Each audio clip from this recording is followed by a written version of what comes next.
રાજકોટના રીબડા ગામમાં અમિત ખૂંટના આપઘાત કેસમાં આરોપીઓ અનિરુદ્ધસિંહ જાડેજા અને તેમના પુત્ર રાજદીપસિંહ જાડેજા હજુ પણ ફરાર છે। આને લઈ અને પાટીદાર યુવાનોમાં રોષ ફેલાયો છે। રાજકોટના પારમૌડી રોડ પર વગડ ચોકડી નજીક રેસ્ટોરાંમાં પાટીદાર યુવકોની બેઠક યોજાઈ, જેમાં અમિત ખૂંટના પરિવારને ન્યાય અપાવવા અને કાયદાકીય લડત ચલાવવાની ચર્ચા થઈ। આરોપીઓની ધરપકડ ન થતાં સમાજમાં આક્રોશ વધ્યો છે। પોલીસ તપાસ ચાલી રહી છે, પરંતુ ન્યાયની આશા સાથે યુવાનો એકજૂટ થયા હતા।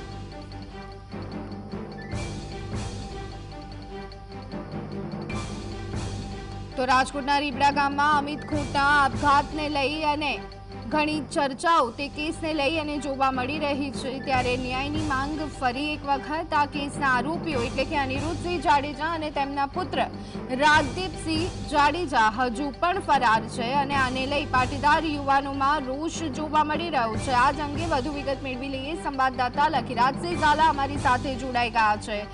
લખીરાજ, જે રીતે અમિત ખૂંટનો આપઘાત કેસ છે તેમાં હજુ પણ આરોપીઓ ફરાર હોવાનું જાણવા મળી રહ્યું છે, લોકોમાં રોષ, શું વિગત? આપને જણાવી દઉં કે રીબડા ગામે અમિત ખૂંટ નામના પાટીદાર યુવકના આપઘાત કેસ મામલે હજુ પણ બે આરોપીઓ છે તે ફરાર જોવા મળી રહ્યા છે। કુલ 3 જેટલા આરોપીઓ છે હજુ પણ ફરાર છે, જેમાંથી વાત કરવામાં આવે તો રીબડા ગામના અનિરુદ્ધસિંહ જાડેજા અને તેમના પુત્ર રાજદીપસિંહ જાડેજા હજુ પણ ફરાર જોવા મળી રહ્યા છે। હજુ પણ પોલીસ દ્વારા તે પકડવામાં આવ્યા નથી અને નોટિસ પણ પોલીસ દ્વારા જાહેર છે તે કરવામાં આવી છે। હવે જેને લઈને જે પાટીદાર યુવાનો છે તેમાં રોષ છે તે ભભૂકી ઉઠ્યો છે।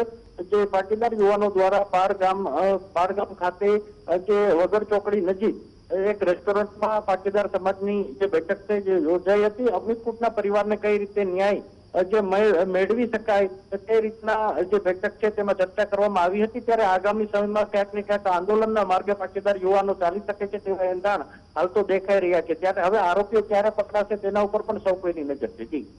જી આભાર લખીરાજ સમગ્ર માહિતી આપવા બદલ।